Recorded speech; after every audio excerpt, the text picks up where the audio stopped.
आज चलतु मो वीडियो रे आपण माने आलू पालंग कषार रेसिपीटा पाइपरिबे। आलू पालंग रेसिपीटा बहुत सहज, खाइबा को बहुत टेस्टी लगी थाए। रुटी सहित हो कि परोटा सहित हो, भात सहित मध्य भल लगी थाए खाइबा पई। आ बेसी भल लगी थाए रुटी आ परोटा सहित खाइबा पई आलू आ पालंगर कषा। एठी मु पालंग शाग को आगुरु धोईकरी छाणी देइथिली।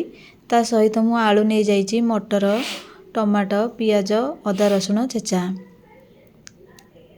तेल मोर ताती गलाणी, मु पकई दउछि फुटण, गोटे चमच जीरा पकई दउछि, अदा और कंचा लंका रसुण ए सब मु छेची देइथिली पकई दउछि। तापरे मु पियाज पकाउछि। पियाज टिके हल्का भाजिला परे तापरे मु आलू पकई देबी।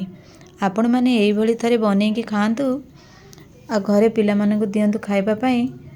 देखिबे से माने खाई कि समस्त खुशी हो जिवे। देखंतु मु एटी मटर पकई दउछि, मटर टमाटो आलू को एका संगे मु पकई दउछि। आलू को टिके सिझिया पई छाडी देबा, स्वाद अनुसार लूण पकई देइकरी मु ताउ टिके सिझिया पई छाडी देबी। लास्ट रे हमें पालंग को पकेबा। पालंग को मु ताको छोट छोट करी काटी दउछि। मो पाखरे अल्प पालंग शाग थिला, आलूटा अधिक हो जाउछि। एतिकी मो पाखरे पालंग थिला, मु एतिको को नेकी जहाँ रेसिपी करुचे। आपण मानक जदि मो रेसिपीटा भल लगी थाए ताले लाइक करिवे, सांग मानक पाखु शेयर करिवे, नुआ थिले मो चैनल को सब्सक्राइब करिवे।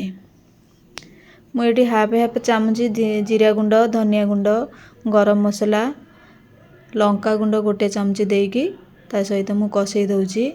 एई भली प्रोसेस रे थरे करंतु आलू पालंग शाग।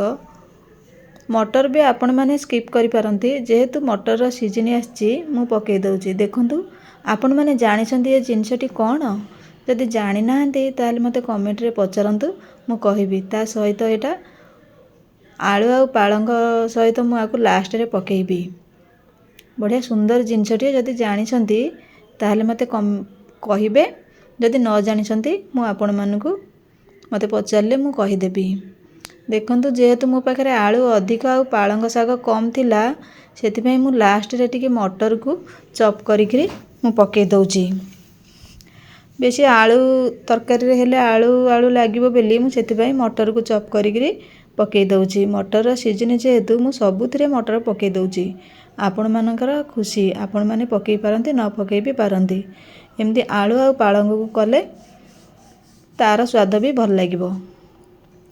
रेडी हो गला हमर आलू आ पालंग, जहाँ को मु आपण मानकु देखौतिली। एई समय रे मु पकई दउछि। देखंतु आपण माने जदि जानिसंती ता नाटा कोन मते कमेंट रे कहिबे। जदि न जानिसंती मते पचारले मु कहि देबी। जदि मो वीडियोटी आपनकु पसंद आस्ते त लाइक करिवे, सब्सक्राइब करिवे। रहुछि, नमस्कार।